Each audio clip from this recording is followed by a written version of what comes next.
Hello, and thanks for joining us for your weekend on Spectrum News 1. I'm Imani Payne. Now, this is a live look over downtown Columbus this evening. Snow sweeping across Ohio today, with some areas expecting to see more than 6 inches of snow by tonight. Now, our team of reporters are in the field tonight monitoring winter weather conditions and bringing us around-the-clock updates. Plus, our meteorologists keeping an eye on the forecast and what to expect as temperatures drop this weekend. But first, our Saima Khan joining us now live from just outside of Columbus in Dublin. And Saima, what are conditions currently like there? It looks pretty cold. Hi, Bonnie. I'm here at Bridge Park in Dublin, and it is a bitter cold outside. I've only been out for a few minutes, and I can already feel my face frozen in Dublin. Saima Khan, Spectrum News. Looks like folks are finding a way to have some fun in that cold weather. Saima, thank you so much for that report. Now to Northeast Ohio, where lake effect snow is expected to add on to snow totals. The National Weather Service issuing a lake effect snow warning that's set to remain in effect until Monday morning. Our Corey O'Leary joining us now live from Cleveland. And Corey, how are things looking in Cleveland this evening? Yeah, I'm standing in front of the 271 near Cleveland. Like he said, with those cold temperatures, expect icy roads both tonight and tomorrow. All right, stay safe out there, Corey. Thank you so much. Now to Cincinnati, where large amounts of snow aren't so common. Officials beginning to issue snow emergencies and travel advisories throughout greater Cincinnati. The conditions having an impact on shoppers and businesses. Our Travis Higgs joining us now live in Cincinnati with a look at the impact. So Travis, how are things looking out there right now? Good evening, Imani. We're right here at Findlay Market in Cincinnati. Travis, thank you so much for that report. With the entire state being impacted one way or another by the winter weather, meteorologist Joe Stolfi is here with a look at what's hitting us. So what are you seeing out there, Joe? Well, hey there, Imani. A bit of a winter wallop impacting the state and the Arctic cold. A chilly one, Joe. Thank you so much. Plus, 2 U.S. soldiers and a civilian interpreter died in Syria this weekend. Coming up next, what happened and how the U.S. is responding to the attack.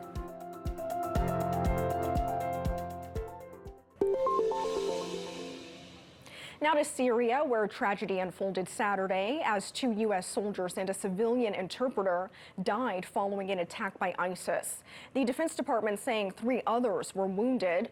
It's the first attack on U.S. troops in the country since the fall of President Bashar Assad just more than a year ago. Cassie Simeon is gathering reaction on this developing story from Washington. The Pentagon announced Saturday that 2 U.S. Army soldiers in Spectrum News. The UN Secretary General traveling to Iraq Saturday, marking the end of its political mission there. It started in 2003 in the wake of the U.S.-led invasion and occupation, as well as the fall of Saddam Hussein's dictatorship. The Security Council voted last year to end the assistance mission by the end of 2025. Well, Saturday marks 23 years since Saddam Hussein was captured by U.S. forces, hiding in a hole under a farmhouse near his hometown. A city council member accused of child sex crimes released from jail after spending just 1 night behind bars. Still to come, what police say is behind the quick release.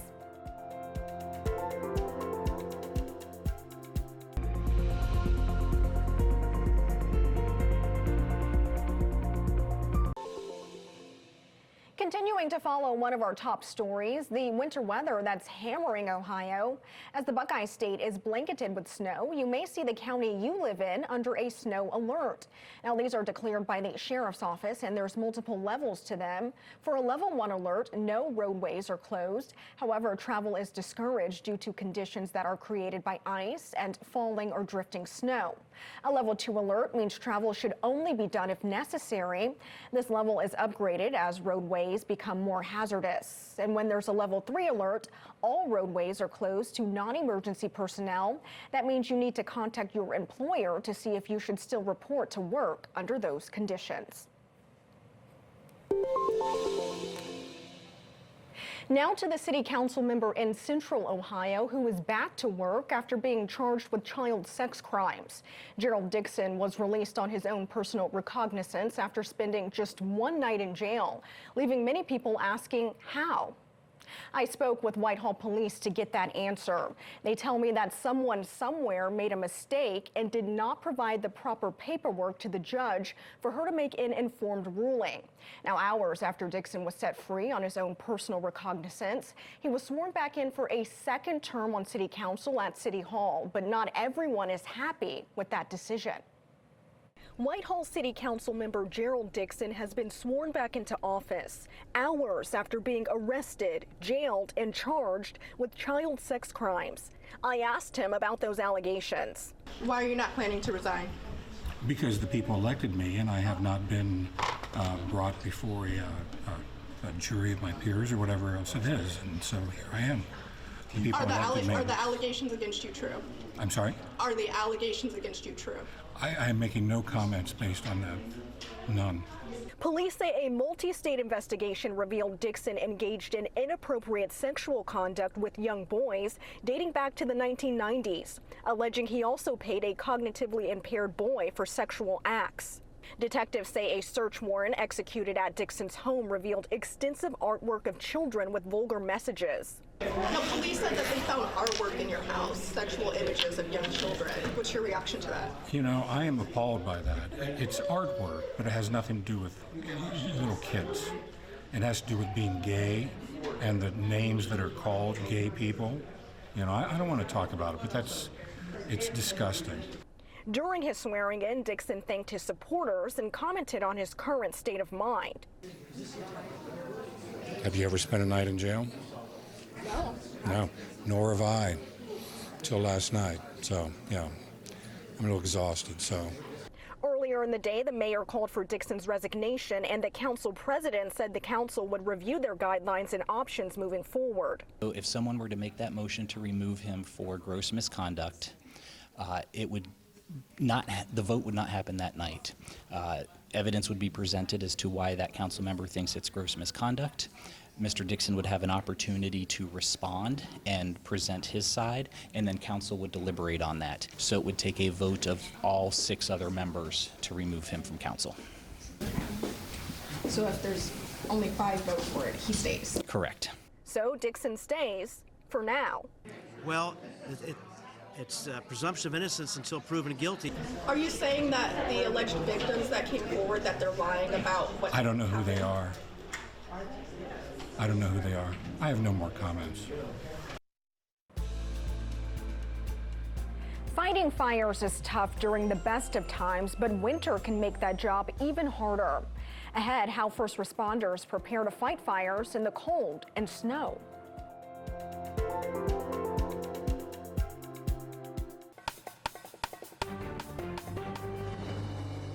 I'm Imani Payne, and here's your Spectrum News in 90.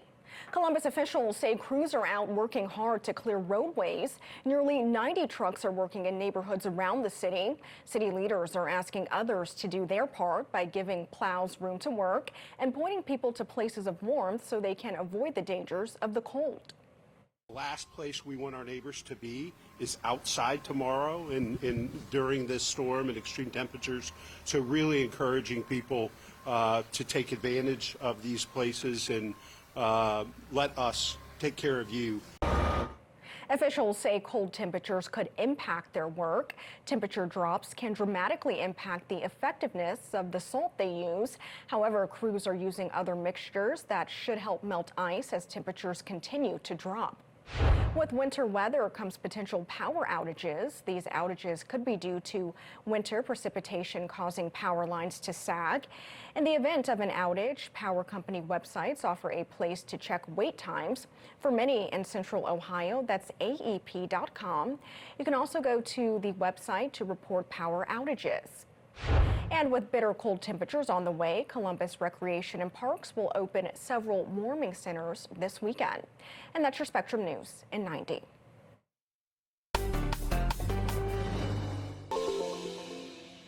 It's been a snowy start to the season, to say the least, and those working in this weather are taking on some unique challenges, including firefighters who don't let snowy terrain, sub-zero temperatures, or even raging fires get in the way of their duty to their community.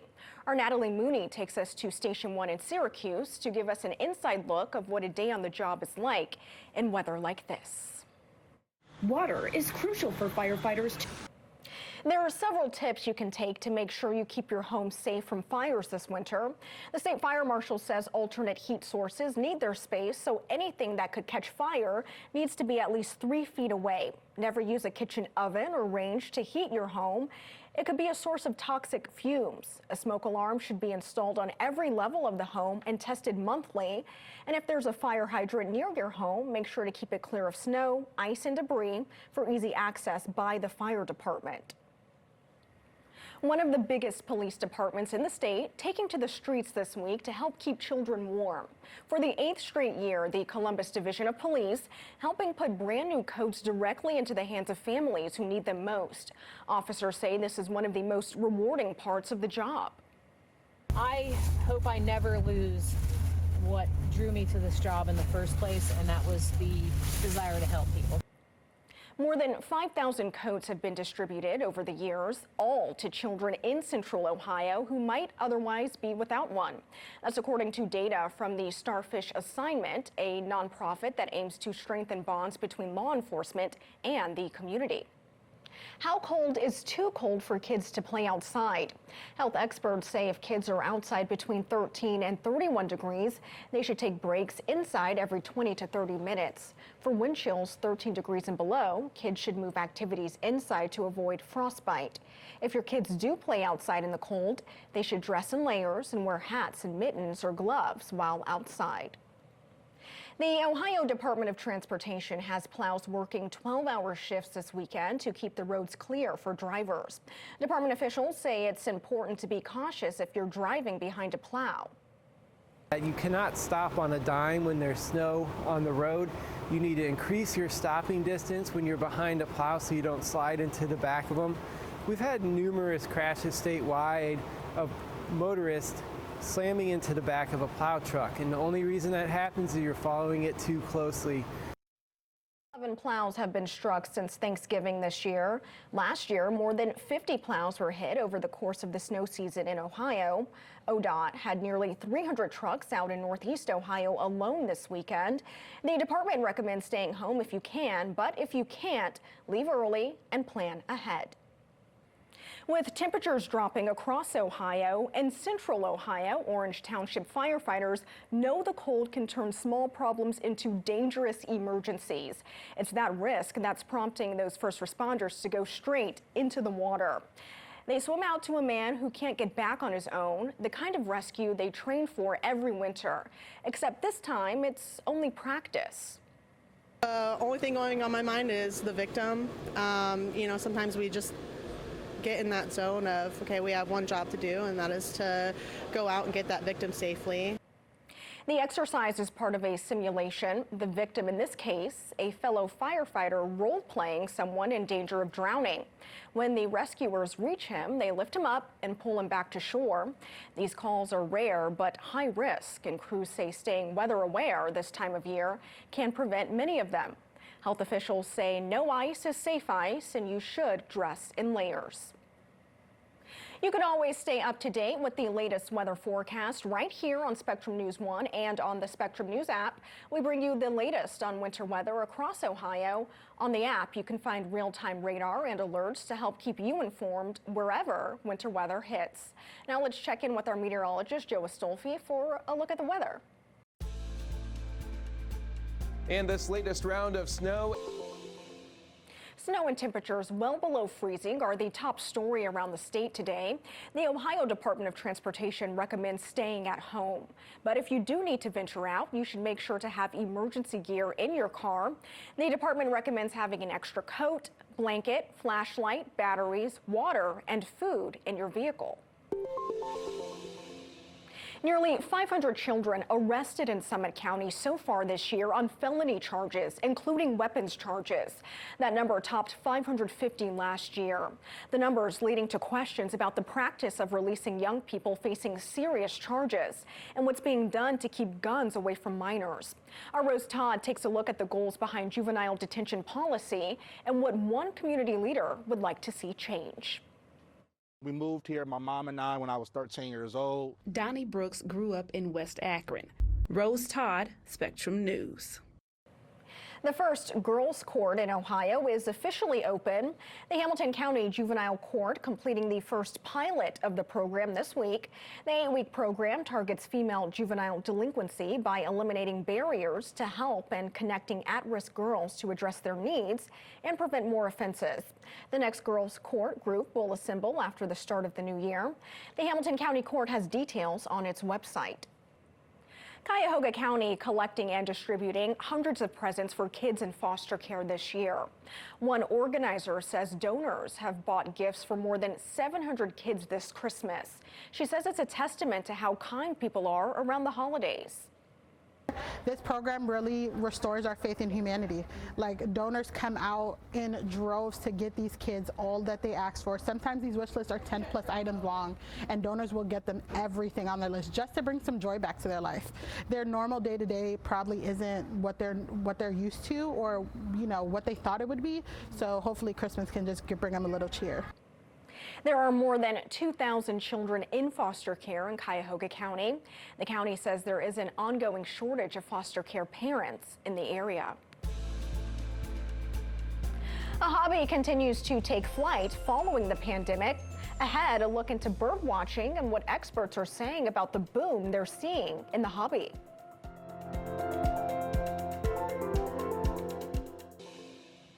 During the COVID-19 pandemic, many Ohioans sought new hobbies at home, including one hobby that was as easy as looking out the window, bird watching. And the amount of people interested in the hobby may surprise you.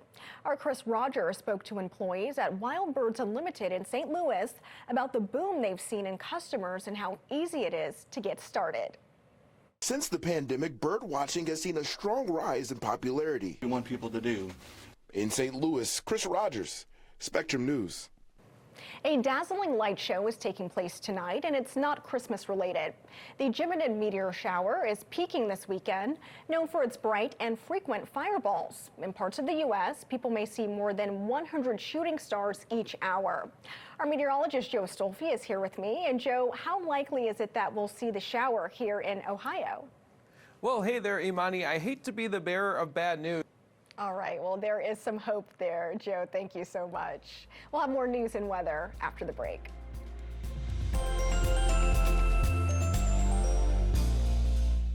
It's 5 o'clock. This check of the time presented by Spectrum.